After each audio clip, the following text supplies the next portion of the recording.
Devine en quelle année il faut remonter pour ne pas voir Nadal ou Djokovic en finale du Masters 1000 de Rome. Figure-toi que c'était en 2004. Oui, tu as bien entendu, en 2004, quand Carlos Moya s'imposait contre David Nalbandian. Pendant presque 20 ans, au moins l'un des deux rallie la finale, c'est totalement dingue. Est-ce que ça sera le cas encore en 2023 ? C'est ce que nous allons voir avec ce décryptage du tirage au sort du Masters 1000 de Rome.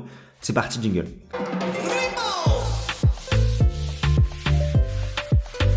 Un mot sur le sponsor de cette vidéo, le quiz tennis. C'est deux Lillois qui ont créé ça et qui se sont dit que le tennis méritait son jeu, son propre quiz. Je trouve que c'est une excellente idée, sachant qu'il y a plusieurs thématiques, anecdotes, challenges, histoires et tournois, records et joueurs. Et finalement, on arrive à retracer les plus beaux moments du tennis. Franchement, c'est ultra agréable d'avoir un jeu de société comme ça, dédié au tennis. Ça promet l'été autour du barbecue pour challenger un petit peu tes copains, d'autant plus qu'une seconde version est en préparation en collaboration avec Constance de Jeux 7 et Maths qui va retracer la saison 2023. Ils attendent la fin de cette saison, donc après l'US Open, pour avoir l'ensemble des anecdotes, des stats à raconter. Et je pense que ça va promettre. Bientôt, il y aura les précommandes dans quelques mois. Mais en tout cas, si tu veux rattraper ton retard et que tu veux le quiz tennis avec le code GST en majuscule et le lien tu as en description, tu profites d'une remise de 5 €. Et franchement, c'est super sympa. Je pense que tu peux avoir des bons paris entre potes avec bien sûr un gage à la clé.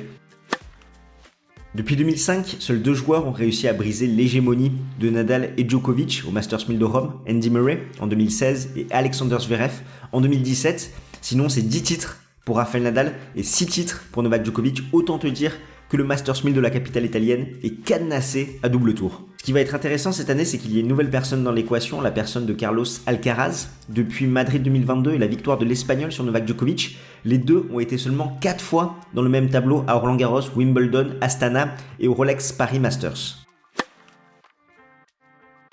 Tu en as l'habitude, on va dérouler quart de tableau par quart de tableau, à commencer par celui de la tête de série numéro 1, Novak Djokovic, qui retrouve avec lui Dimitrov, De Minaur, Norrie, Auger-Aliassime, Korda, Kekmanovic, Rune. Les coupeurs de tête, j'en note 3. Andy Murray, qui a été titré au Challenger d'Aix-en-Provence, en finale contre Tommy Paul, qui a eu un démarrage assez lent sur terre battue. On sait qu'il a besoin de temps pour s'acclimater à cette surface. Et là, petit à petit, il retrouve des couleurs. Pour lui, l'objectif, ça va être d'être dans les 32 têtes de série pour Roland Garros. Et Etcheverry, qui a commencé à ralentir un petit peu sur cette partie terre battue européenne, qui avait commencé très très fort en février chez lui sur la terre battue d'Amérique du Sud. Là, c'est un petit peu plus compliqué. On sait que l'Argentin peut être dangereux sur cette surface. Et enfin, Stan Wawrinka, qui aime toujours ces conditions très lentes, très lourdes, où il peut faire parler sa puissance du fond du court. Le quart théorique Djokovic, Rune, et le quart que je pronostique, je vois la logique être respectée, donc je vois bien Djokovic, Rune en quart de finale. Ce qui est fou avec Novak Djokovic, c'est que sur les 15 dernières éditions, il a atteint la finale 12 fois. Les 3 seules années où il n'y est pas, c'est 2010, 2013 et 2018. Et on sait que le Serbe, maintenant, il compte faire une montée en puissance pour atteindre son pic de forme à Roland Garros. Et là, il peut s'inspirer de sa saison 2021 où ça avait été très compliqué. Monte Carlo, des défaites contre Evans. Après, à Belgrade, des défaites contre Karatsev. Il n'avait pas joué à Madrid. Et finalement, il fait une finale à Rome où il s'incline seulement en 3-7 contre Rafael Nadal alors qu'il avait dû jouer plusieurs fois dans la même journée, notamment finir son match contre Tsitsipas, un gros combat contre Sonego, et il a tenu tête à Rafael Nadal. Quelques semaines après, on sait ce qu'il en est, il s'impose à Roland Garros pour la deuxième fois. Là, il pourra vraiment s'inspirer de cette préparation et je pense qu'il va essayer de faire la même chose. On l'a vu s'entraîner à Marbella sans protection au coude. Vraiment, il a une préparation idéale. Il a pu s'acclimater tôt aussi aux conditions de Rome en venant s'entraîner dès que possible.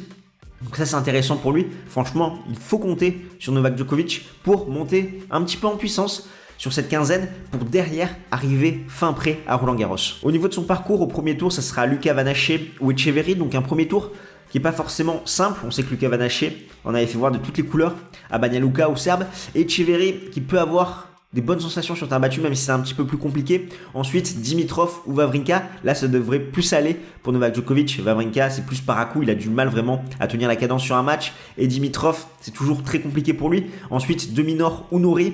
Norrie qui peine après un très bon premier trimestre et là qui a commencé vraiment à ralentir.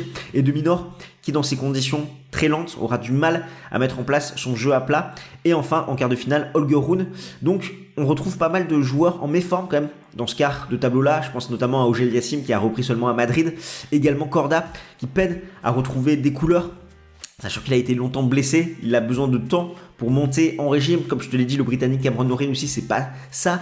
Donc, finalement, Novak Djokovic, après un premier tour où il va devoir être rapidement en jambes quand même, après cette coupure, face à des joueurs qui ont du rythme, il va pouvoir monter progressivement en puissance et c'est plutôt sur la fin de tournoi que Novak Djokovic a de sacrés défis qui l'attendent.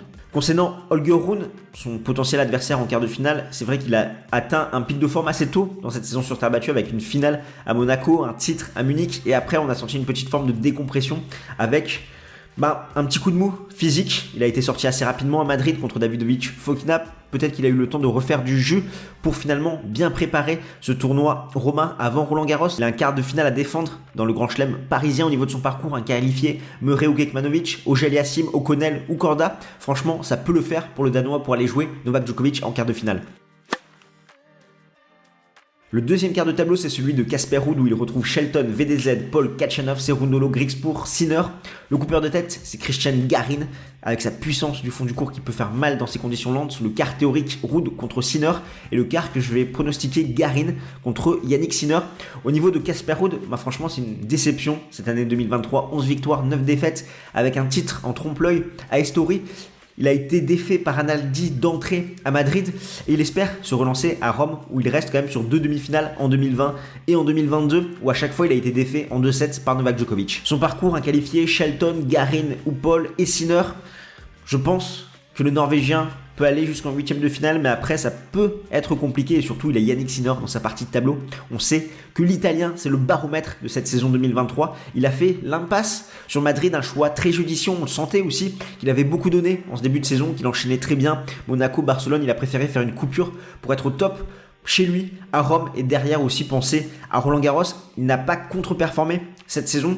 On peut avoir des grandes attentes envers l'Italien qui a montré un très très bon niveau, même si dans le petit jeu, dans les variations, il doit encore progresser, mais franchement c'est extrêmement solide. Son parcours, un parcours de terrien, Munar, Baez, Cerundolo et Ruud. Donc de quoi bien se mettre en jambe, ça peut être intéressant. Je vois franchement l'Italien aller assez loin dans ce tournoi. Au fait, nous c'est Games Talk, on aide les passionnés de tennis comme toi à décrypter l'actualité de la petite balle jaune. Alors si c'est quelque chose qui t'intéresse, n'hésite pas à smatcher le bouton pour t'abonner. On est en ligne de mire Roland Garros, si tu ne veux louper aucun de notre contenu, je t'invite à cliquer sur la petite cloche pour être notifié dès que nous sortons une nouvelle pastille.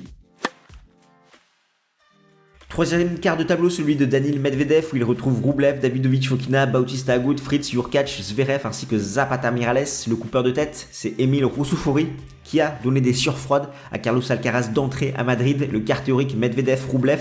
Le quart que je vais pronostiquer Zverev contre Rublev. Medvedev a été un petit peu décevant à Madrid, je trouve. C'est des conditions qui pourraient lui être profitables. Ça a été compliqué contre Tchechenko. Après, il s'incline en 2-7 contre Karatsev. Il n'a pas su profiter de cette altitude et de faire la différence avec son service. Finalement, c'était très dur du fond du court. Il allait souvent à la faute, notamment avec son jeu très à plat, très tendu, cette faible marge de sécurité par rapport au filet. Et dans la capitale italienne, il n'a jamais gagné là-bas 3 défaites contre Haze, Kyrgios et Karatsev. Au niveau de son parcours, Roussoufouri, Zapata, Hurkacz, Zverev et Rublev. Honnêtement, j'ai du mal à voir le Russe aller loin dans cette partie-là. Il a Roussoufouri d'entrée. On sait que c'est très compliqué pour lui à Rome. Ils annoncent pas forcément un très beau temps. Ça va être des conditions très lentes. Faire avancer la balle, ça risque d'être dur pour l'ami Daniil. Donc, je le vois perdre assez tôt dans ce tournoi. Dans cette partie-là, il y a aussi son compère Andrei Rublev qui a été titré à Monaco puis finaliste à Banja Luka avant de perdre contre Kachanov à Madrid comme Holger Rune. Finalement, il a atteint un pic de forme assez tôt dans cette saison sur terre battue. Et derrière, c'est une petite pente descendante. C'est toujours compliqué de maintenir un tel niveau. Et peut-être que cette élimination à Madrid lui a fait du bien, comme le Danois, qu'il a pu recharger un petit peu les batteries. Il peut profiter d'un bon tableau, sachant que c'est Molcan, Davidovich Fokina, puis potentiellement Fritz dans ces conditions lentes. Sa puissance du fond du court, côté coup droit, côté revers, peut être intéressant à surveiller. C'est pourquoi je le vois aller en quart de finale. Le dernier quart de tableau, c'est celui de Carlos Alcaraz qui a été titré à Madrid. Il retrouve avec lui Tsitsipas, Nishioka, Musetti, Tiafoe, Coric, Evans, Lejka. Le coupeur de tête, c'est Dusan Lajovic, titré à Banja Luka, qui s'incline seulement contre Jan-Lennart Struff à Madrid. Le quart théorique Alcaraz-Tsitsipas, c'est le quart que je vais pronostiquer Alcaraz contre Musetti.